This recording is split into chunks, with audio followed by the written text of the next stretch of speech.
అపహరింపలేడు అనమాట. క్రైస్తవులైనటువంటి వాళ్ళందరూ కూడా ఎప్పుడైతే బాప్తిసం పొందారో అప్పటి నుంచి క్రీస్తు యొక్క స్వాధీనంలోకి వెళ్ళిపోతారు. అనగా దేవునితో సంబంధం కలిగి ఉంటారు. కాబట్టి దేవునితో సంబంధం కలిగి ఉన్న వారిలో నుండి లేకపోతే మన ప్రభువైన యేసుక్రీస్తులో ఉన్నవారిని ఆయన అనుమతి లేకుండా ఎవ్వరూ కూడా నాశనం చేయలేరంట.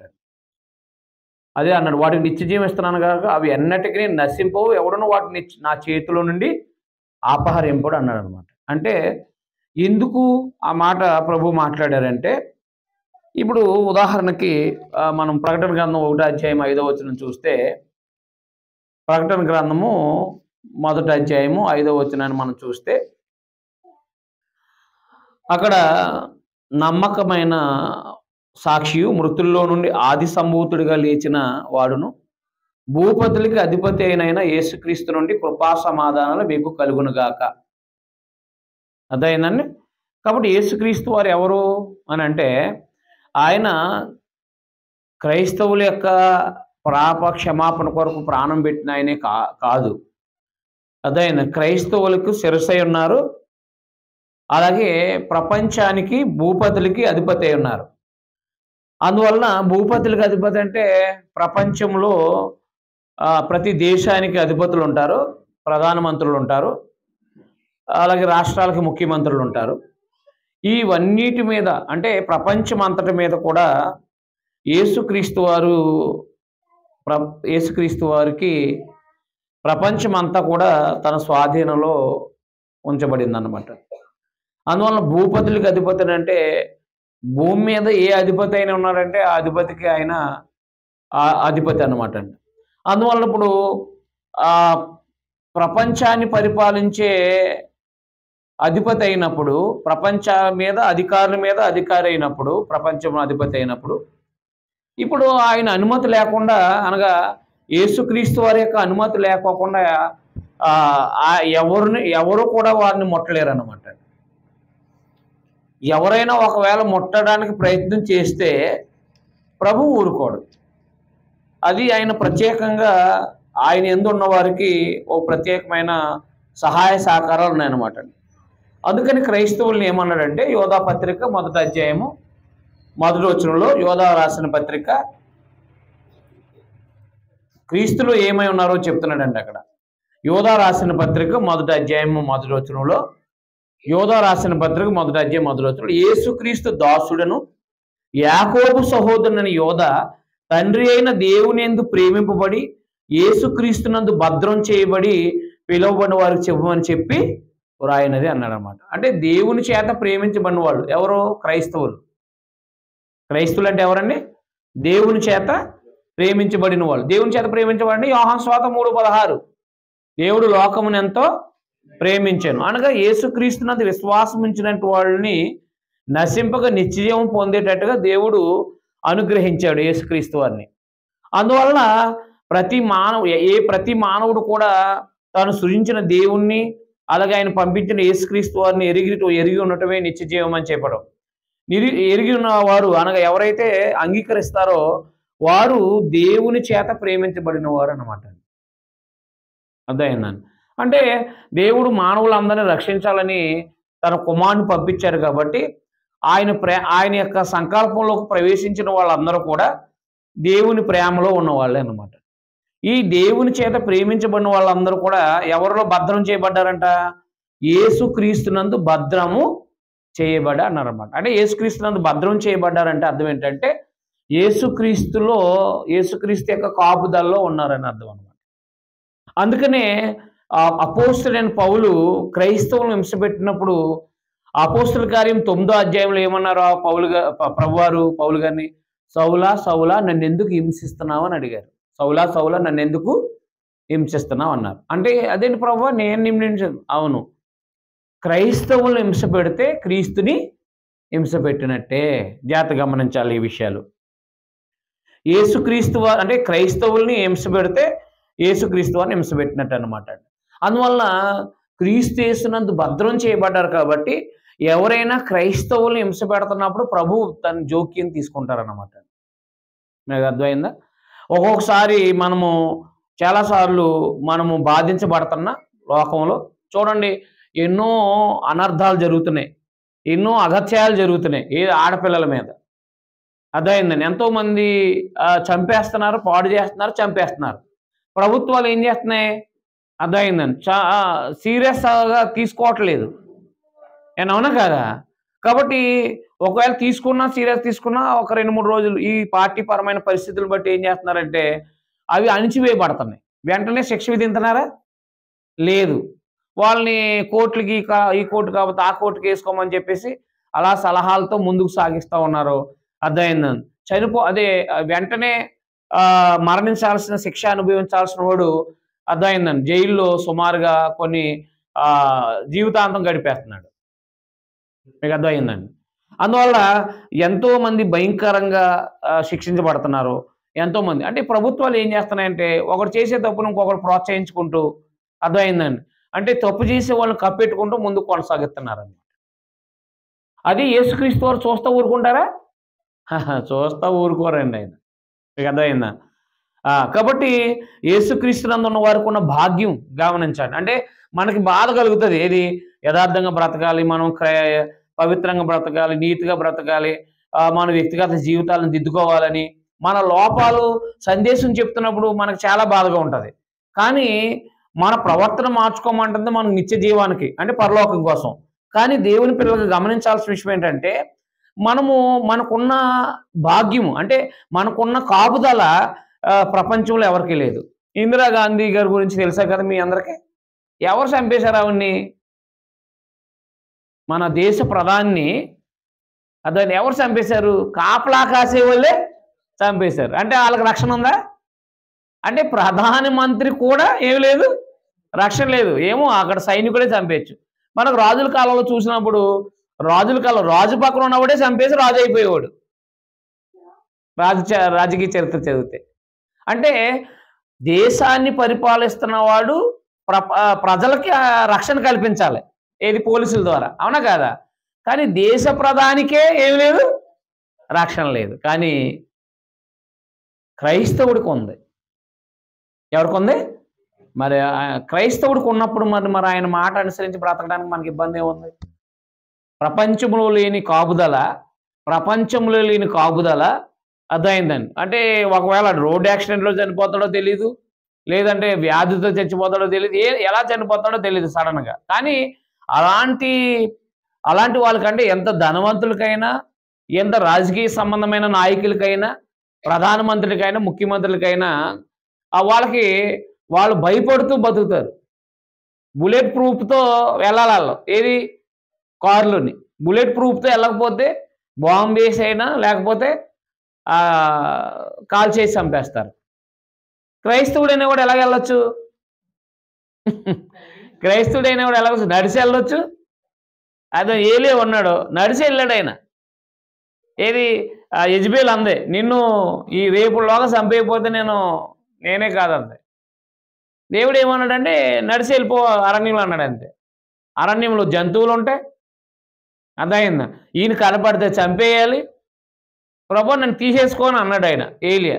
అన్నప్పుడు ఏమన్నాడు? నువ్వు నడిచేళ్ళు, చాలా పని ఉంది అన్నాడు. అంతే. అదే నువ్వు నడిచేళ్ళు అన్నాడు. అంతే. అంటే నీకు ఎదర పని ఉంది, నువ్వు బ్రతుకుతావు, వెళ్ళి నడిచి వెళ్ళమన్నాడు. అంతే. ప్రయాణం చేసుకుంటూ పోయాడు ఆయన. మీకు అర్థమైందా?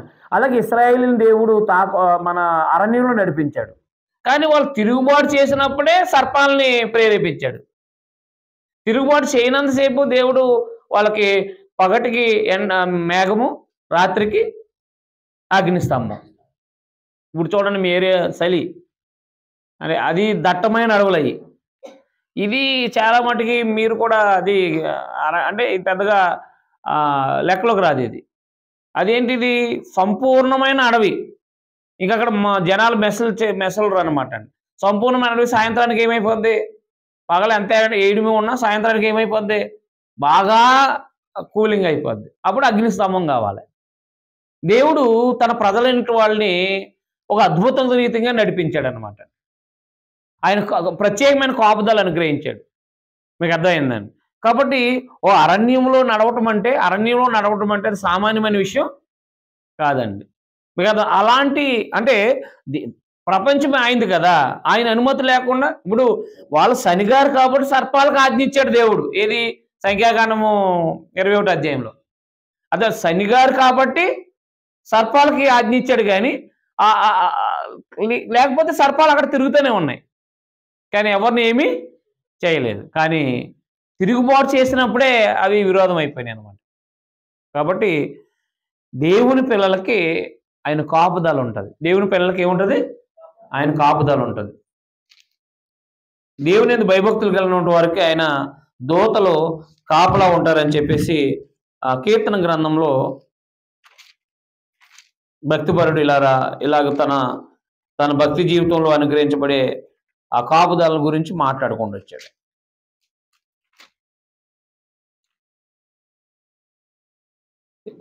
ముప్పై 34వ కీర్తనలు 34:7. కీర్తనలు 34. యెహోవా యందు భయభక్తులు గలవారి చుట్టూ ఆయన దూత కావలి ఉండి వారిని రక్షించును. అంతే, అర్థమైందండి. దేవుని యందు భయభక్తులు గలవారి చుట్టూ ఎవరుంటారన్నమాట? ఆయన దూతలు కాపలా ఉంటారు. మరి ఒకవేళ గన్మ్యాన్లు పెట్టుకున్నాను కూడా నెలకింత ఇవ్వాలి.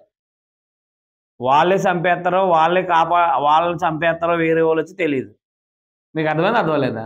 అంటే ఒక క్రైస్తవుడికి ఉన్న కాపుదల గురించి ఖచ్చితంగా ఒక క్రైస్తవుడు తెలుసుకోవాలి ముందు.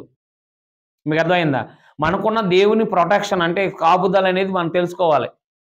ఉదాహరణకి అంటే దేవుని యొక్క దేవదూతలు కాపలా, దేవుని యొక్క దూతలు కాపలా ఉంటారు అన్నాడు. ఉదాహరణకి దావీదుని దేశ ప్రధాని చంపేయాలనుకున్నాడు. దేశ ప్రధాని ఎవరు? సౌలు. ఏనవునా? దేశ ప్రధాని ఎవరు? సౌలు. కానీ ఆయన తన దేశంలో ఎంతో సైన్యం ఉండి ఆయన ఏమీ చేయలేకపోయారు. ఆయనే ఈయనకు దొరికాడు. ఎవరికి?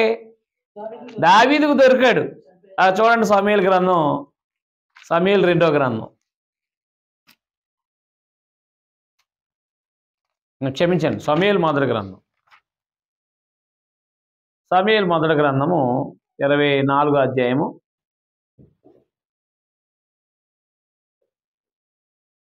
17వ వచనం.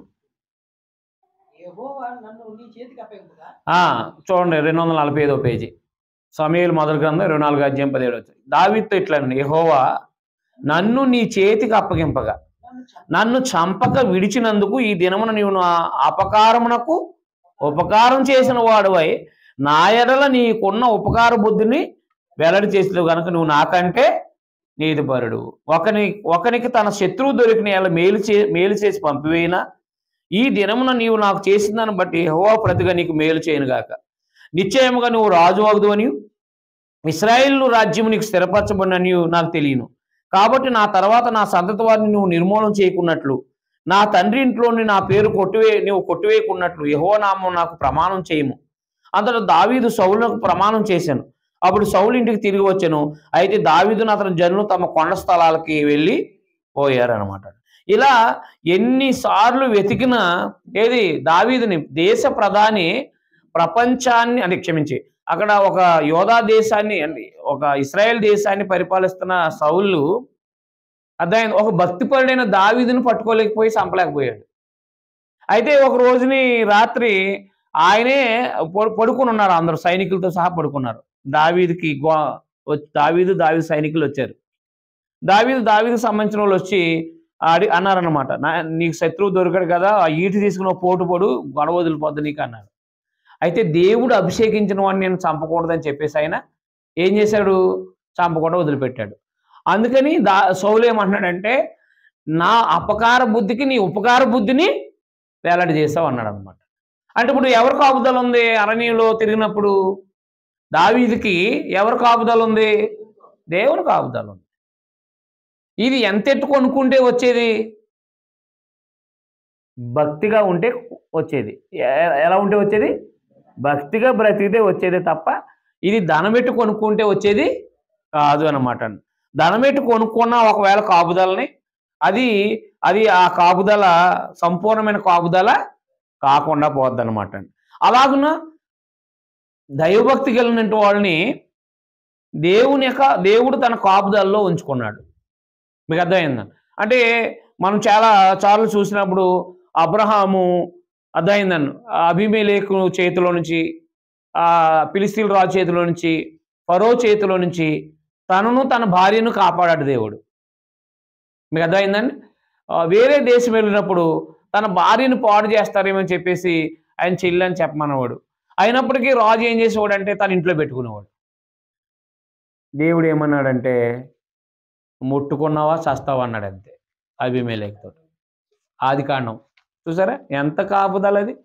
మనం వేరే దేశం వెళ్తే మనం చంపేసి, అంటే పురుషుని చంపేసి భార్యని వారు వశం చేసుకోవడానికి అవకాశాలు ఉన్నాయి. చూసారా ఒకసారి 20 అధ్యాయము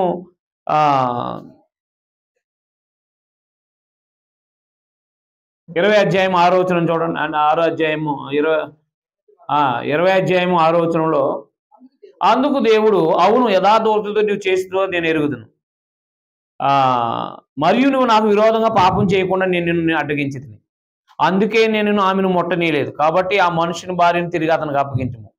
అతడు ప్రవక్త, నీ కొరకు ప్రార్థన చేయను, నువ్వు బ్రతుకుదువు. అర్థమైందా? నీవు ఆమెను అతనికి అప్పగించని ఎడల, ఎవరితో చెప్తున్నాడు? దేశ ప్రధానితో చెప్తున్నాడు. నువ్వు అబీమెలెకుకి అంటే ఫిలిష్తీయుల రాజు అనమాట అండి.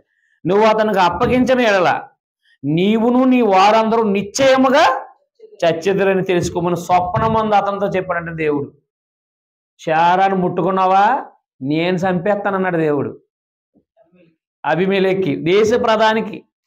అర్థమైన దేశ ప్రధాని భయపెడతాడు. దేశ ప్రధాని ఏం చేయగలడు? ఈ ఊరినంతా కాల్చిపాడేంటంటే కాల్చిపాడేయించగలడు. అర్థమైందా? పలానోని ఉరి తీసేయండి అంటే పలానోని చంపేయండి అంటే చంపేస్తాడు. అతనికి అంత అధికారం ఉంది. ఎవరికి? దేశ ప్రధానికి. మీకు అర్థమైంది? అర్థం లేదా? కాబట్టి అంత అధికారం ఉన్నవాడిని దేవుడు ఏమన్నాడు తెలుసా? శారాన్ని ముట్టుకున్నావా చంపేస్తాను నిన్ను అన్నాడు అది దేవుడు. అయ్యా ఆయన చెల్లి అన్నాడు, అయ్యా అందుకే ఎట్టుకున్నానయ్యా, నేనేం చేయలేదయ్యా, ముట్టుకోలేదయ్యా అన్నాడు. ముట్టుకోలేదు కాబట్టి బతికావు అన్నాడు అంతే. ఎవరు కాపుదల ఉంది? ఎవరాళ్ళు? భక్తిపరులు. నేను అర్థమైనా అర్థమలేదా? అంటే ఓ క్రైస్తవుడు ఏ దేశంలోనైనా ధైర్యంగా బ్రతకొచ్చు. అర్థమైందండి? క్రైస్తవుడు ఏ దేశంలోనైనా ధైర్యంగా బ్రతకొచ్చు. అంటే మానవులకు ఉన్న లక్షణం ఏంటంటే సర్వసాధారణంగా, ఇప్పుడు ఉదాహరణకి మీ ఏరియా వాళ్ళు కనుక మా ఏరియాకి వచ్చారనుకోండి, భార్య ఖచ్చితంగా ఎడుతుంది, మన ఊరిని వదిలేసి ఇక్కడ తీసుకొచ్చి అని అంటారు. నేను అవునా కాదా? మా ఏరియా నుంచి ఈ ఊరు తీసుకొచ్చాం అనుకోండి, ఇదేదో అడవిలోకి తీసుకొచ్చి పడేసాడు బాబోయ్ అని చెప్పేసి అడవిలోకి తీసుకొచ్చేసాడు. అక్కడైతే పక్కన చిన్నమ్మ ఉండేది, పెద్దమ్మ ఉండేది, అక్క ఉండేది, వదిన ఉండేది, మన ఊళ్ళందరూ కనపడేవారు.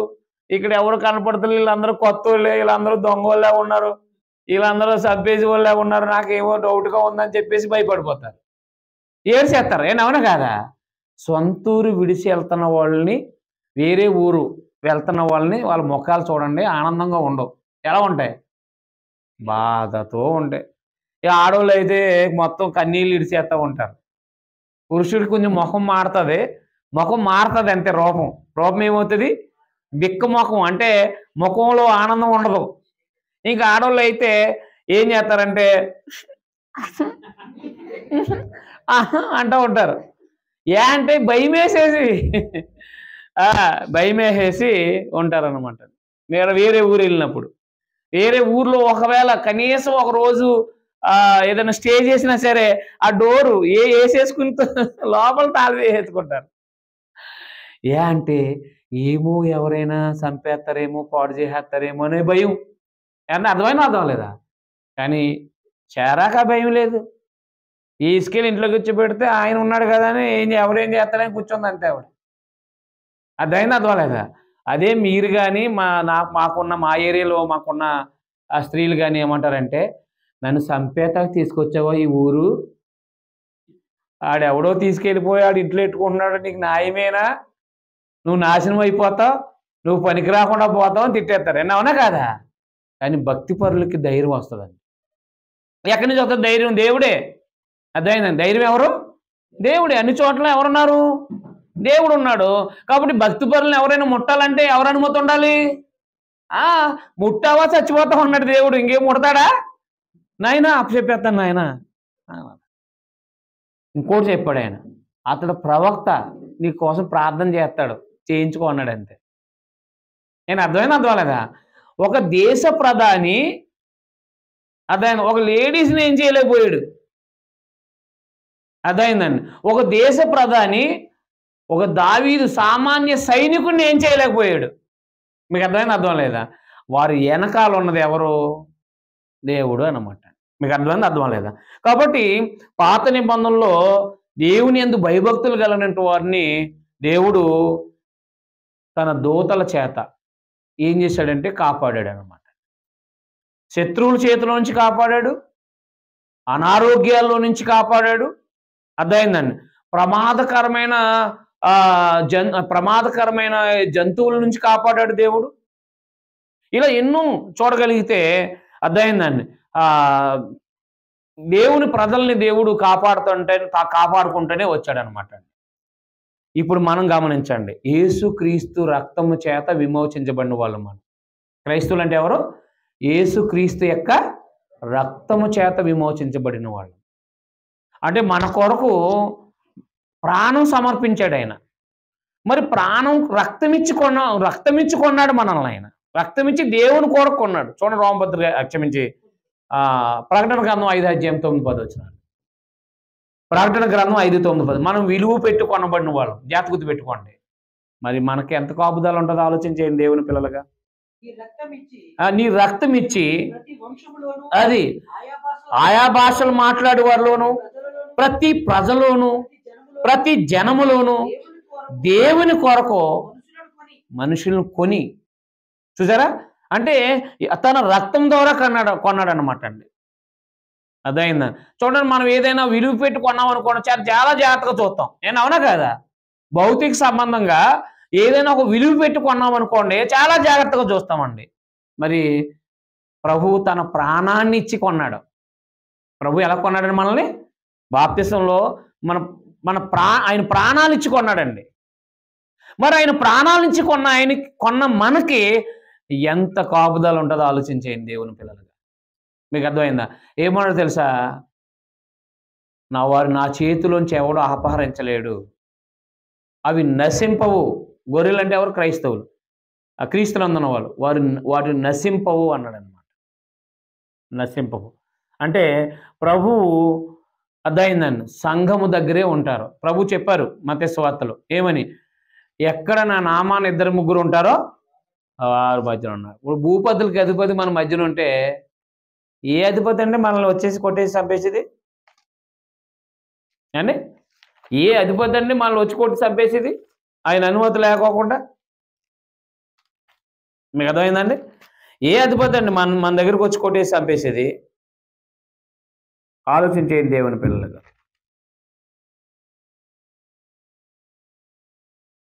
మత్తయి సువార్త 18వ చెప్పారు 20 ఏలయనగా 2-3 నా నామమును ఎక్కడ కూడిందరో అక్కడ నేను వారి మధ్యను ఉందనని చెప్పారనమాట. ఇప్పుడు సంఘం ఎక్కడ ఉంటుందో ప్రభు అక్కడ ఉంటాడు. రక్షణ పొందిన వాళ్ళు ఎక్కడ ఉంటారో రక్షించిన ఆయన అక్కడ ఉంటారండి. ఇంకా మన భయం ఏముంది?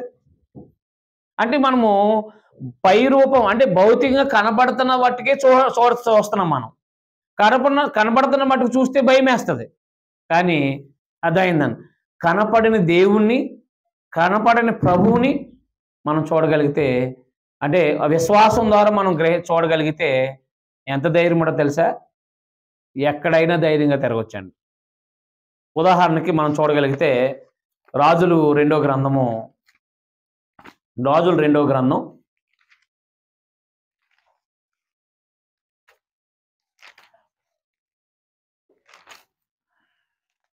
2వ గ్రంథము ఇశ్రాయేలు యొక్క అంటే ఎలీషా ఎలీషా ఆయనకున్న చుట్టూ కాపుదల గురించి మాట్లాడతాడు.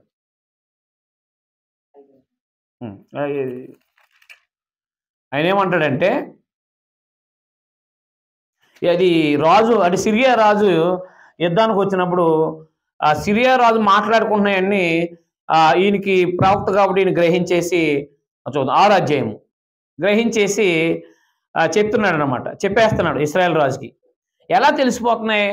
ఇదేంటి మనం మన దేశంలో మన మన మధ్యలో మాట్లాడుకున్న మాటలు ఇశ్రాయేల్ రాజుకి ఎలా తెలిసిపోతున్నాయి? కాబట్టి రాజుకు తెలిసిపోయి ముందే జాగ్రత్త పడి యుద్ధానికి అంటే యుద్ధం నుంచి జాగ్రత్త పడుతున్నాడే. ఎవరు చెప్పేస్తున్నారంటే, అయ్యా ఇశ్రాయేల్ దేశంలో ఎలీషా అనే ప్రవక్త ఉన్నాడో ఆయనకి తెలిసిపోతుందయ్యా.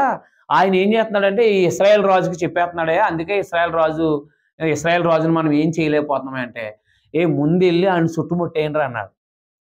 అంటే ముందు ఎలీషాని వేసేయండి, అప్పుడు మన పేడ వదిలిపోద్ది అనుకున్నాడు సిరియా రాజు. అప్పుడు వాళ్ళు వచ్చారన్నమాట. 14వ వచనం, 6వ అధ్యాయం 14వ వచనం. కాబట్టి రాజు అచ్చట గుర్రములను రథములను గొప్ప సైన్యమును పంపెను. వారు రాత్రి వేళ వచ్చి నలుదిశలను పట్టణం చుట్టుకొనగా దైవజనుడైన అతని పనివాడు పెందలకాడ లేచి బయటకు వచ్చినప్పుడు గుర్రములను రథములు గల సైన్యం పట్టణం చుట్టుకొని ఉన్నట్టు చూసి కనబడాను. అంతటా అతని పనివాడు, అయ్యో నా ఏలినవాడా, మనం ఏమి చేయదము ఆ దైవజనుడితో అనగా, దైవజనుడు ఎవరు? ఎలీషా అనమాట. అతడు భయపడొద్దు. ఏమన్నాడు ఆయన? భయపడొద్దు. చూడండి, దేవుని యందు విశ్వాసం కలిగినటువంటి వాడు ఎలీషా ప్రవక్త ఏం చెప్తున్నాడు తెలుసా? అతను భయపడొద్దు. మీకు అర్థమైందండి? భయపడొద్దు.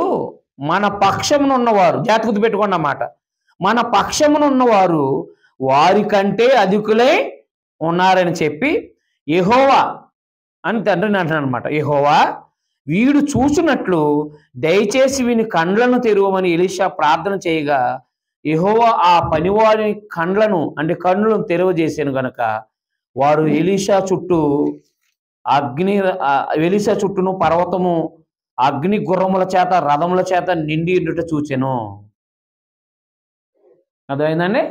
అంటే వాడు భౌతికమైన శత్రువును చూడగలిగాడు. ఎవరు?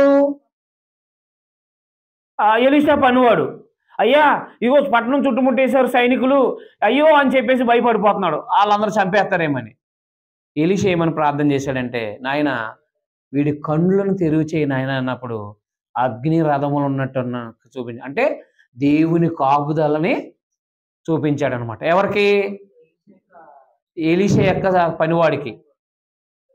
అంటే భౌతికంగానేమో సైనికులు కనపడుతున్నారు. అప్పుడు ఈయన కళ్ళు అంటే ఈ ఆత్మ సంబంధమైన మనోనేత్రాలు వెలిగించబడినప్పుడు అంటే అంటే ఒక చుట్టూ ఉన్న దేవుని కాపుదలను చూడగలిగాడు అన్నమాట. ఎవరి కాపుదలని? కాబట్టి దేవుని కాపుదల భౌతికమైన కంటితో కనబడేది కాదు. అందుకని మనం ప్రార్థన చేసుకుని బయలుదేరుతున్నప్పుడు పరిస్థితులను బట్టి మనకు భయం వేస్తూ ఉంటుంది అన్నమాట. ఎక్కువగా భయం ఎవరికి వేస్తుందంటే, బ్యాంకులోంచి డబ్బులు తీసుకుని బస్సు ఎక్కినప్పుడు పక్కన ఉన్నవాడిని ఆ పక్కన ఉన్నవాడిని చూస్తూనే ఉంటాడు. మీకు అర్థమైందా? ఆ భయం. తర్వాత బంగారు ఉంగరాలు ఎట్టుకుని ట్రైన్లో పడుకున్నప్పుడు అస్తమాను ఉంగరాలను ఎత్తుకుంటూ ఉంటాడు. ఈ పక్కన ఉన్నవాడు ఎవడా అని. పాపం వాడు ఎవడైనా గెడ్డం పెంచుకున్నాడు అనుకోండి, ఈడు దొంగోడు అంటావా అని. అర్థమైందండి? ఏది దైవభక్తి కలిగినట్టు వాళ్ళమైన మనము కూడా ఒక్కొక్కసారి ఏమవుతాం, గుండె కొంచెం స్లోగా కొట్టుకుంటూ ఉంటారు. ఏ కాపుదల చూడలేనందుకు? మనకి ఆత్మ సంబంధమైన కాపుదల అంటే మనకి దేవుని కాపుదల మనం చూడలేనప్పుడు, భౌతికంగా కనబడుతున్నప్పుడు, మనం వేరే ప్రదేశాలు వెళ్ళినప్పుడు ఇలా మనం తెంగరోళ్ళని ఎత్తుక్కుంటూ ఉంటాం, ఏంటి పరిస్థితి అని చెప్పేసి. అర్థమైందా? అర్థం లేదా? అలాగున భయపడకుండా మనం ప్రార్థన చేసుకుని బయలుదేరి వెళ్ళడం అనమాట. మీకు అర్థమైందా? చాలామంది లోకంలో చూడండి, కొండలకి అంటే చాలా గుళ్ళు చాలా అదే గుళ్ళు ప్రాంతాలకు వెళ్తారు కదా, గుళ్ళకి వెళ్తారు కదా, నిమ్మకాయ తొక్కింటారు, నీళ్ళు అట్టుకొస్తూ ఉంటారు. మీకు అర్థమైందా? ఎదురు వస్తూ ఉంటారు, తర్వాత పసుపు నీళ్ళు ఇలా జల్లుతూ ఉంటారు, బయలుదేరతారు, ఏదో లోయలో పడిపోతారు. అంటే ఎన్ని ఆచారాలు చేసినా వాళ్ళు దేవునితో సంబంధం లేనివారు కాబట్టి ఏమైపోతున్నారు, అనేకమైన ప్రాంతాల్లో మరణిస్తూనే ఉన్నారు యాక్సిడెంట్ల ద్వారా. అందుకని పలానా గుడికి వెళ్ళి కుటుంబం చనిపోయారు, లేకపోతే బస్సు లోయలో పడిపోయి 20 మంది చచ్చిపోయారు, 40 మంది చచ్చిపోయారు అని చెప్పేసి వార్తలు వినపడతా ఉంటాయి. అర్థమైందన్న. క్రైస్తవుల బస్సు పడిపోయినట్టు ఎక్కడైనా గమనించారా? అదైనా ప్రార్థనకి వెళ్తూ ఓ బస్సు అంటే కొంతమంది భక్తిహీనులు ఉంటారు మన ప్రార్థనలో కూడా. ఇంకా వాళ్ళ పాపం పరిపక్వం అయితే దేవుడే తీసేస్తాడు, అది అందరూ తెలిసిన విషయం. అవునా? పాపం పరిపక్వం అయితే ఏం చేస్తాడు? దేవుడే చంపేస్తాడు, ఎవరో కాదు. ఏలి కుమారుల్ని ఎవరు చంపేశారు? దేవుడే చంపేశాడు. మీకు అర్థమైందా? అంటే వాళ్ళ పాపం పరిపక్వం అయిపోయింది. వాళ్ళు పాపం చేస్తున్నారు, వచ్చిన స్త్రీలతో జాగ్రత్తం చేస్తున్నారు. కాబట్టి జాగ్రత్తం చేస్తున్నారు కాబట్టి దేవుడు ఏం చేశాడంటే యుద్ధంలో వాళ్ళని కూడా చంపించేశాడు. ఫిలిస్తీన్లకు అప్పచెప్పేశాడు ఇశ్రాయేలీల్ని. వాళ్ళు వీళ్ళు మందసం పట్టుకెళ్ళి అక్కడ ఉన్నారు, వీళ్ళని కూడా చంపేశారు. ఆ వార్త ఏలీకి కూడా పట్టుకొని రావడం జరిగింది. అది మొదటి సమయాల కింద 4వ అధ్యాయంలో. ఏమండి? అది దేవుని కాపుదల లేకపోతే మరణం ఎలాగైనా సంభవిస్తుంది. మీకు అర్థమైనా అర్థం లేదా? అది పాపం చేశాడనుకోండి పాస్టర్ అయినా ఎవరైనా పోవాల్సిందే. దేవుడు న్యాయవంతుడు. దేవుడు ఎవరు? న్యాయవంతుడు. కానీ భక్తిగా బతుకమనుకోండి, అంటే దేవుడు ఏం చెప్తే అలా బ్రతుకుతూ పవిత్రంగా మన జీవితాన్ని సరిచేసుకుంటూ మన బ్రతుకులు అనగా ప్రతి ఆదివారం ఆరాధన మానకుండా అదే మన జీవితాన్ని సరిచేసుకుంటూ ఉన్నాం అనుకోండి, మనకి ఆయన కాపుదల ఉంటుందన్నమాట. ఒక ఎలీషా కళ్ళు తెరవబడినప్పుడు దేవుని కాపుదల ఎలా చూడబడిందో అది మనకి పాత నిబంధనంతో బుద్ధి కాగడానికి రాయబడింది కదా.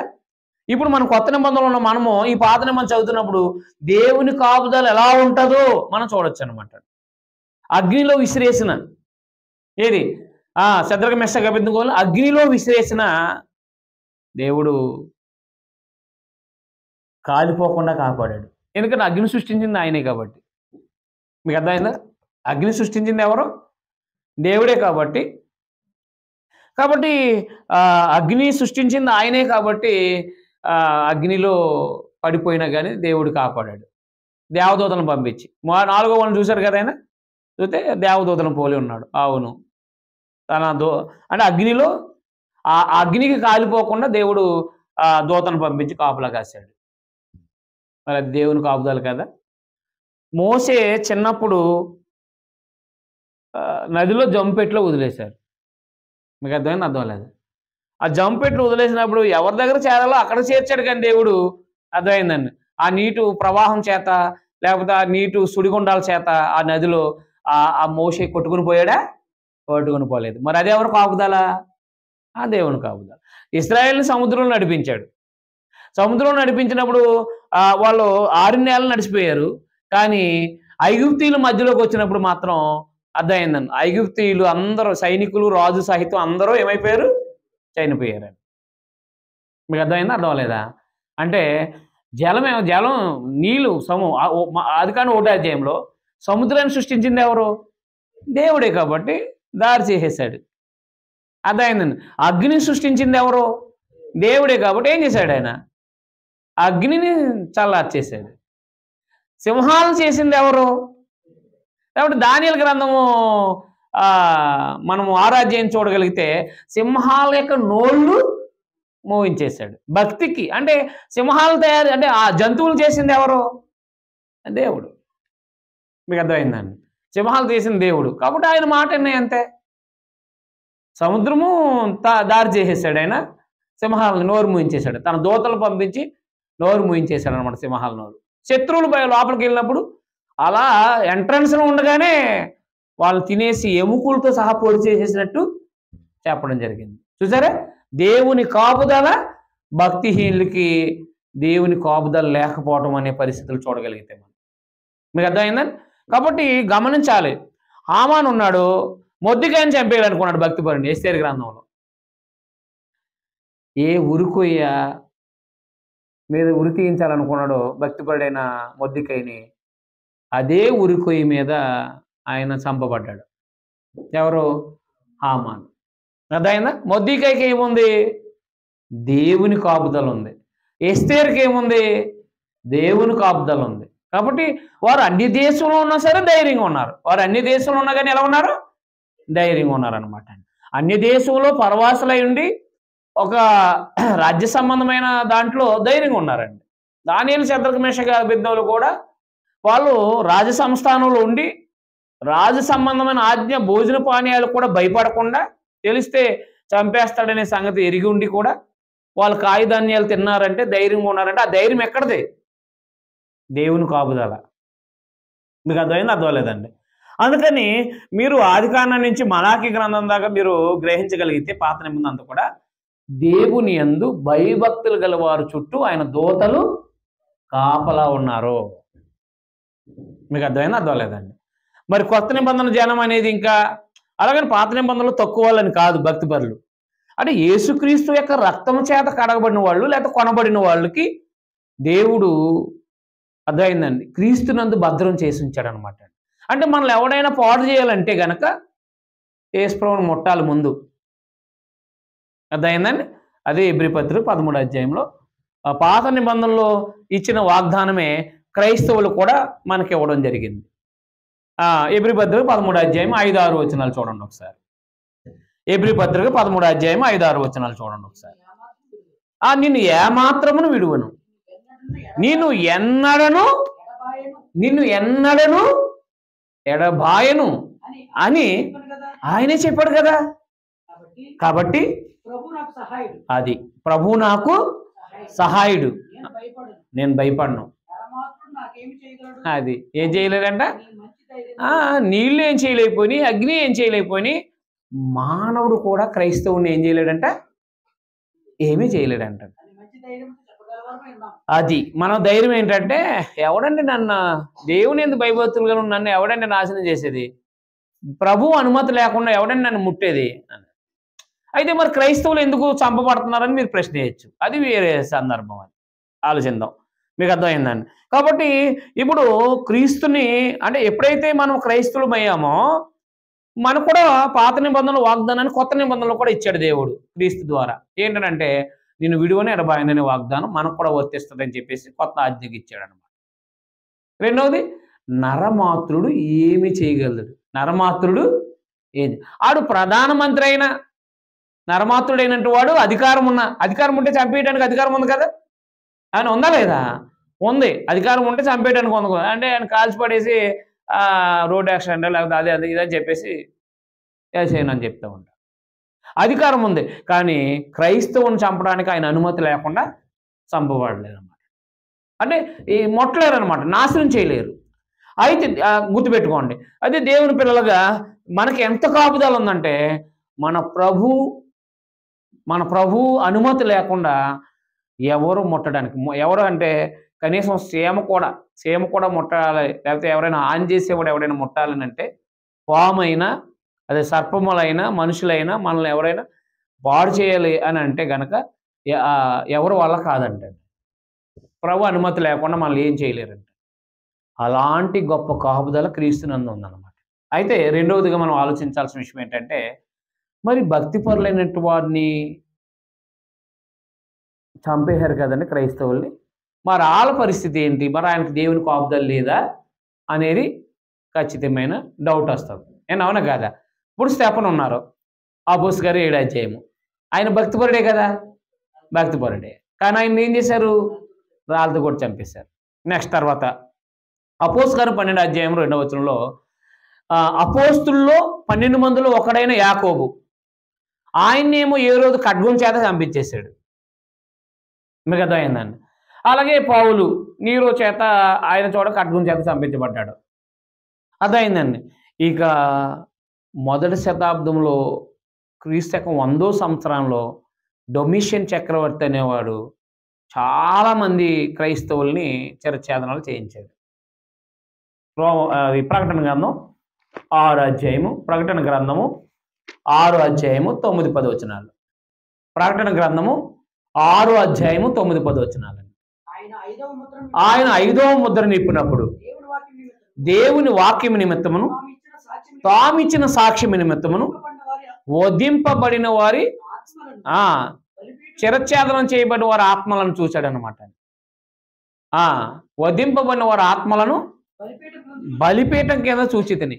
వారు, నాథా సత్యస్వరూపి పరిశుద్ధుడా, ఎందాక తీర్పు తీర్చకయు మా రక్తము నిమిత్తము భూ నివాసులకు ప్రతిదండన చేయక ఉందువని బిగ్గరగా కేకలేశారంటండి. ఎవరు? మొదటి శతాబ్దంలో క్రైస్తవులైన కొందరిని చిరఛేదనాలు చేసేసారనమాట. మరి చిరఛేదనాలు చేస్తున్నప్పుడు దేవుడు కాపుదల లేదా, ప్రభు కాపుదల లేదా అని అంటే ఉంది.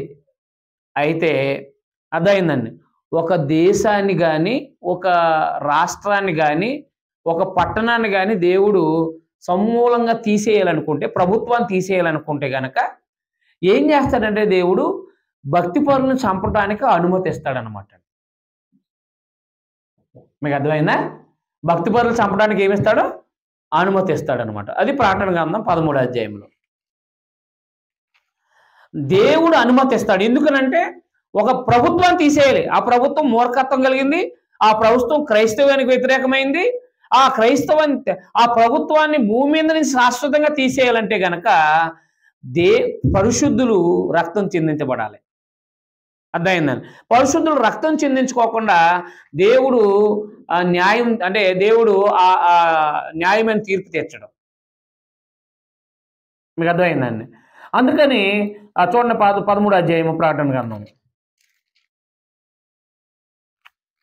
ప్రకటన గ్రంథము 13వ అధ్యాయము, ప్రకటన గ్రంథం 13వ అధ్యాయము 9-10 వచనాల్లో ఎవడైనాను చెవి గలవాడైతే వినుగాక. ఎవడైనా చెరపట్టాలని ఉన్నయల్ల వాడు చెరలోనికి పోవును. ఎవడైనాను ఖడ్గము చేత చంపిన ఎల్ల వాడు ఖడ్గం చేత చంపబడవలను.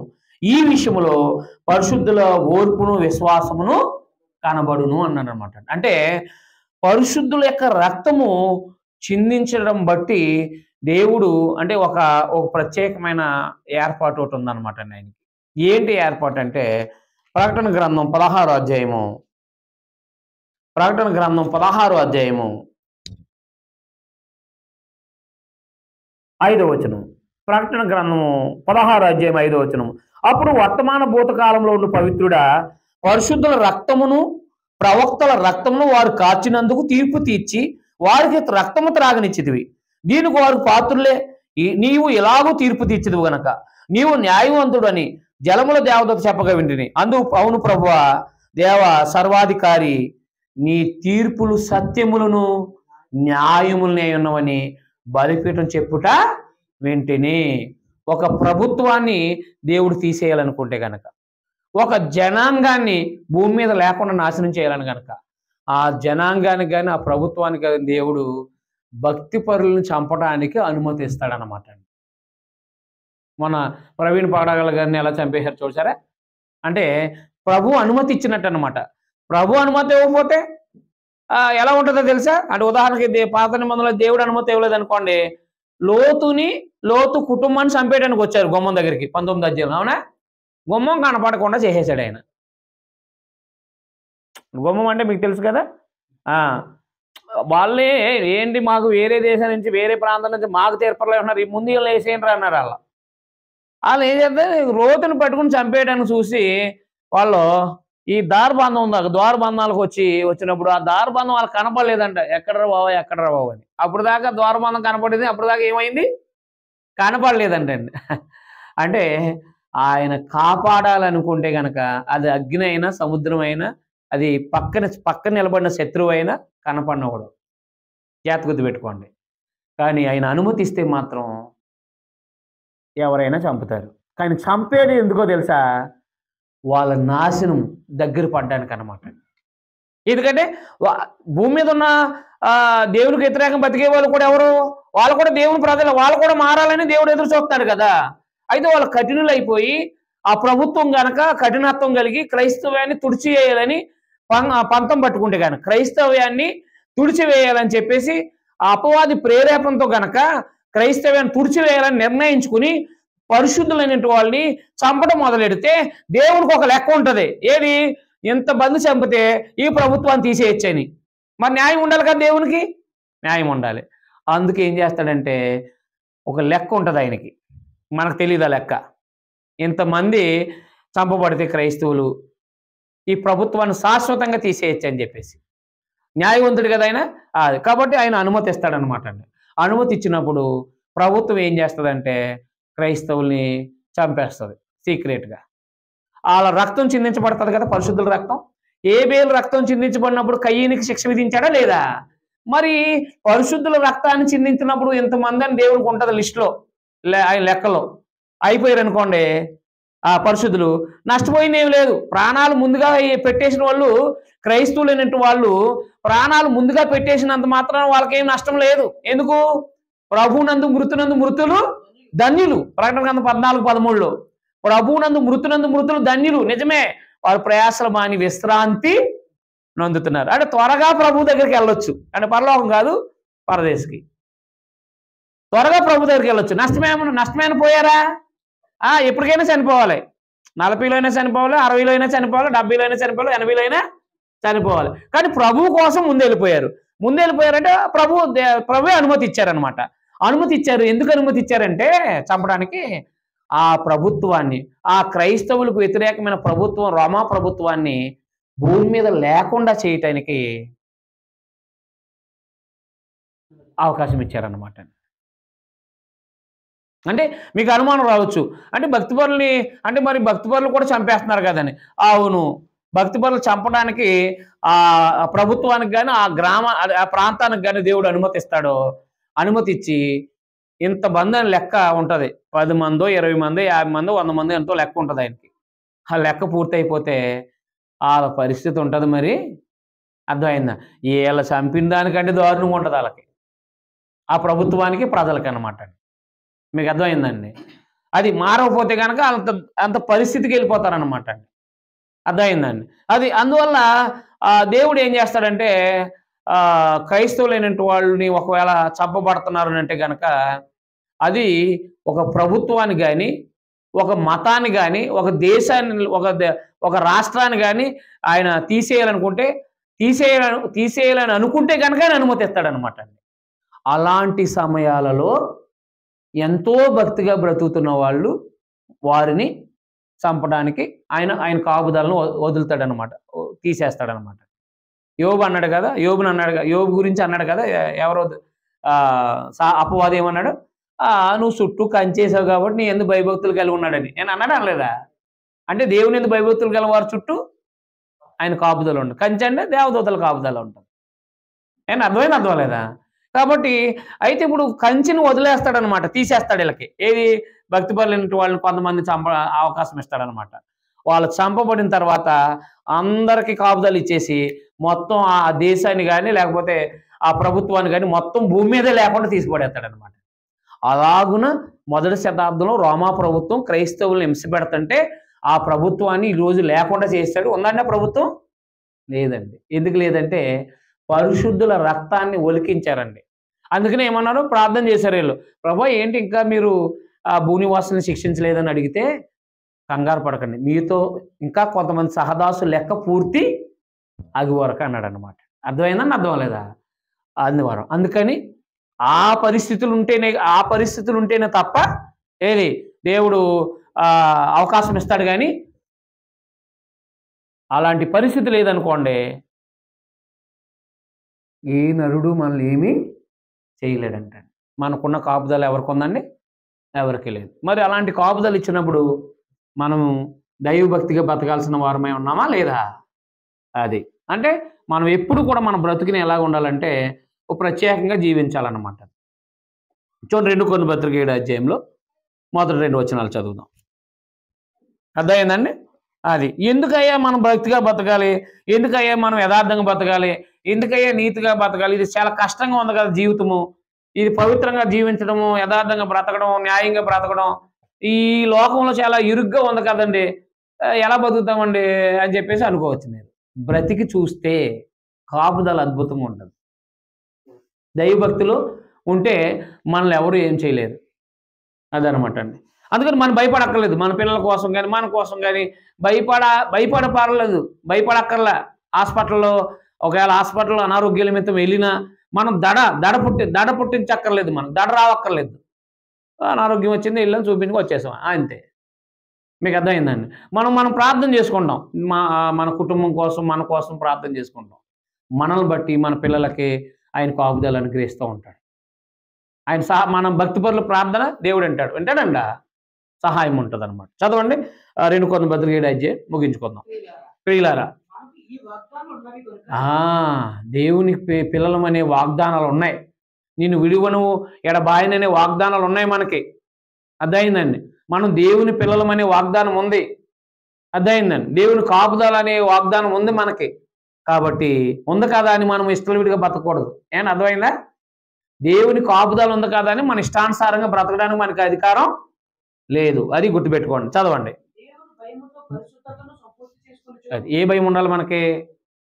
లోకంలో ఎవరి భయం లేదు, కానీ దేవుని భయం ఉండాలి బ్రతికొండగా. అర్థమైందండి. దేవుని భయం ఉండాలి. దేవుడు అంటే మనం భయపడాలా, తప్పు చేయటానికి కానీ అన్ని విషయాల్లో కూడా. దేవుని భయముతో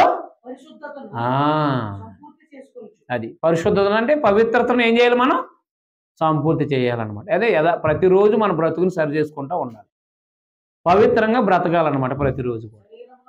శరీరానికి ఆత్మకు కలిగిన సమస్త కల్మషము నుండి మనలను పవిత్రులుగా చేసుకుందుము. అది శరీరానికి అర్థమైందండి. శరీరం అపవిత్రపరచబడకుండా ఆత్మ కల్మషం అంటే మన మనస్సాక్షి దోషారోపణ చేయకోకుండా మనం ప్రతిరోజు జాగ్రత్తగా ఉండాలన్నమాట. అదే పౌలు గారు అంటారనమాట. ఏది అపోస్తుల కార్యంలో 26 అధ్యాయం 16 వచనం అనుకుంటే ఒకసారి చూద్దాం. ఏమంటారంటే ప్రతిరోజు అర్థమైందండి నా మనస్సాక్షి నిర్దోషమైనదిగా ఉన్నట్లు నేను అభ్యాసం చేసుకుంటున్నానని చెప్పేసి ఆయన మాట్లాడడం జరిగింది. 24 అధ్యాయము క్షమించి అపోస్తుల కార్యము 24 అధ్యాయము 16 వచనం. ఈ విధమున నేనును దేవుని ఎల్లను మనుషుల ఎల్లను ఎల్లప్పుడూ నా మనస్సాక్షి నిర్దోషమైనదిగా ఉన్నట్లు అభ్యాసం చేసుకుని. అంటే మనుషులు మోసం చేయకుండా అనుకోండి, మనస్సాక్షి దోషారోపణ చేయదు. మనం అపవిత్రమైన జీవితం లేదనుకోండి, మనస్సాక్షి దోషారోపణ చేయదు. అబద్ధం ఆడలేదనుకోండి, మనస్సాక్షి దోషారోపణ చేయదు. ఎవరికి అన్యాయం చేయలేదనుకోండి, మనుషుల పట్ల మనకు మనస్సాక్షి దోషారోపణ చేయదు. దేవునికి వ్యతిరేకంగా మనం పాపం చేయలేదనుకోండి, మనం మనస్సాక్షి దోషారోపణ చేయదు. మీకు అర్థమైందా? అంటే ప్రతిరోజు మనం పవిత్రంగా జీవించడం ద్వారా అర్థమైంది. మనుషులకి ఎవరికి అన్యాయం చేయకుండా, మనుషులకి ఎవరికి కీడు చేయకుండా ఉండడం ద్వారా మన మనస్సాక్షి నిర్దోషమైందిగా ఉంటుంది అనమాట. అంటే దోషము చేయదనమాట అండి. అంటే నువ్వు తప్పు చేసావు అని అందో మనస్సాక్షి. చేస్తే అంటది, చేయకపోతే అందనమాట. అలాగున ప్రతిరోజు మన మనస్సాక్షి నిర్దోషమైందిగా ఉంచుకుంటే అర్థమైందండి. మనం చనిపోయేంత వరకు మనం జాగ్రత్తగా కాపాడుకుంటే మన శరీరానికి ఆత్మ కల్మషం నుండి పవిత్రంగా మనం బ్రతకగలిగితే ఒకటి నిత్యత్వం చేరుకుంటాం. భూమి మీద ఎవరూ మనల్ని ఏమీ చేయలేరనమాట. అలాంటి గొప్ప కాపుదల క్రీస్తునందు మనకుంది. కాబట్టి ప్రతిరోజు మనం క్రైస్తవ జీవితంలో మన వ్యక్తిగత జీవితాల్ని, మన లోపాలని దిద్దుకుంటూ దేవుని భయంతో మనం బ్రతకాలని, పవిత్రంగా దేవుని భయంతో మనం జీవించి ఉండాలని దేవుని కాపుదల ఉంది. క్రీస్తునందు మనకు ఆయన కాపుదల ఉంది. కాబట్టి మనం ప్రయాణాల్లో ధైర్యంగా ఉండొచ్చు. అదైందండి. మన బాధల్లో ధైర్యంగా ఉండొచ్చు, మన శ్రమల్లో కూడా ధైర్యంగా ఉండొచ్చు. అన్నిటిలోనూ మన శత్రువుల పట్ల కూడా మనం ధైర్యంగా ఉండొచ్చు. అలాంటి ధైర్యము భూమి మీద ధైర్యంగా బ్రతికేది ఏదైనా ఉందంటే భూమి మీద జీవితము అది ఒక క్రైస్తవ జీవితమే. కాబట్టి మనం చాలా ధన్యులము. గుర్తుపెట్టుకోండి. నిత్యత్వాన్ని కాదు భూమి మీద నిత్యత్వాన్ని దేవుడు ఇవ్వబోతున్నాడు. అది చాలా విలువైంది. కానీ భూమి మీద కూడా మనకు అటువంటి దేవుని కాపుదల అనుగ్రహించాడు. కాబట్టి మనం క్రీస్తునందు భద్రం చేయబడిన వాళ్ళం. కాబట్టి మనల్ని ఎవరైనా ముట్టాలంటే, మనల్ని ఎవరైనా నాశనం చేయాలన్నా, మనల్ని ఎవరైనా పాడు చేయాలన్నా ప్రభు యొక్క అనుమతి ఉండాలి. ప్రభు అనుమతిస్తాడా క్రైస్తవులను నాశనం చేయడానికి? ఇవ్వడు. కాబట్టి అలాంటి గొప్ప కాపుదల ఉంది. కాబట్టి మనం ప్రతిరోజు మన మనస్సాక్షి నిర్దోషమైనదిగా ఉండేటట్లుగా చేసుకోవాలని మిమ్మల్ని హెచ్చరిస్తూ నేను హెచ్చరించుకుంటూ ముగిస్తున్నాను. మీ అందరికీ వందనాలు. ఓపికతో నిన్న మీ అందరికి వందనాలు తెలియజేస్తూ నాకు ఈ అవకాశం ఇచ్చిన సహోదరులకి, నాతో పాటు స్వార్థ పనిలో ప్రయాసపడుతున్న సువార్థికులందరికీ ప్రత్యేక వందనాలు తెలియజేస్తూ వందనాలు.